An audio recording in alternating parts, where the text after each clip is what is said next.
Mike gripped the steering wheel, his knuckles white as he sped through the dark forest. The trees loomed like giants, their twisted branches clawing at the night sky. He could hardly see the road ahead. Suddenly, a flicker of movement caught his eye.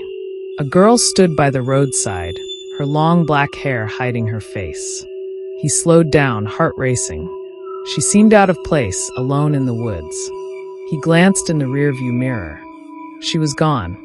Just a trick of the light? He shook his head, chalking it up to fatigue. At home, he tried to shake the feeling off.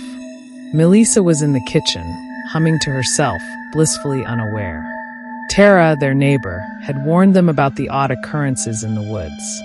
Locals spoke of a girl who roamed the trees. They said she was lost, forever searching for something. Mike poured himself a drink, hoping to wash away the unease. He thought of the girl.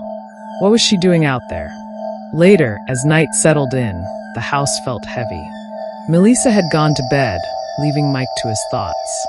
He turned off the TV and sat in silence. That's when he heard it, a soft tapping at the window. He froze. Just the wind, he thought.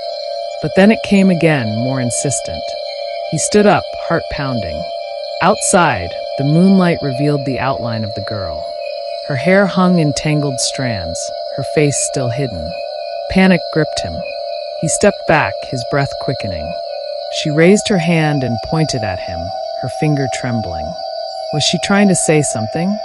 He stumbled back, knocking over a chair. It crashed to the floor with a loud thud. The girl flinched, then turned and darted into the shadows. Mike felt a chill run down his spine. He slammed the door shut and locked it. He glanced around the house, feeling exposed. What if she came back? A sudden noise from the back door made him jump. He rushed over and peered out the window. Nothing, just darkness. He grabbed his phone, ready to call Melissa. But before he could dial, a loud bang echoed through the house. The front door swung open. "Mike!" Melissa's voice called out. He rushed to the living room, but she wasn't there. The door stood wide open, swaying in the wind. Something was wrong. The air felt thick with dread. He stepped outside, calling for her. "Melissa!" No answer. Just silence, broken by the rustle of leaves. Then he saw her. The girl stood in the yard, watching him.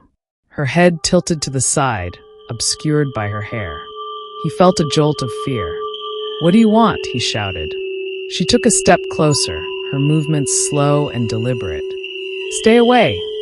He turned and ran back inside, slamming the door behind him. His heart raced. He looked around, desperate for a plan.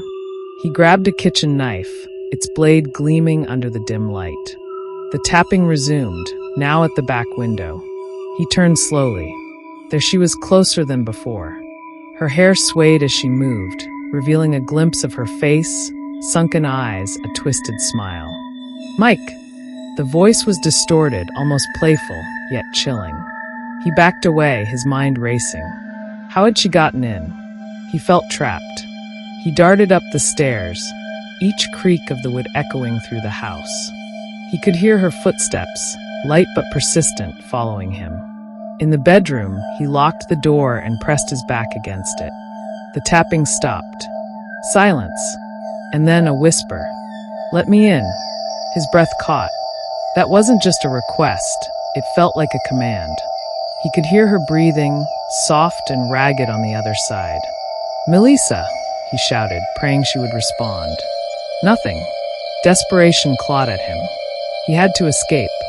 He glanced around. The window? No, too high. Suddenly, the doorknob rattled. "Mike, let me in," the girl said, her voice sweet yet sinister. His heart raced as he felt the handle turn. He braced against the door, but it was futile. The door burst open, and she stood there, her figure silhouetted against the hallway light. "Join me," she whispered, stepping forward.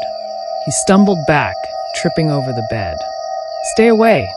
But she was already upon him, her icy grip reaching for him. In that moment, he realized. The girl wasn't just a lost soul. She was a harbinger of something darker. As he fell into her embrace, the weight of dread settled deep within him. And in the shadows, Melissa watched, her smile mirroring the girl's, waiting for the next unsuspecting soul to wander too close.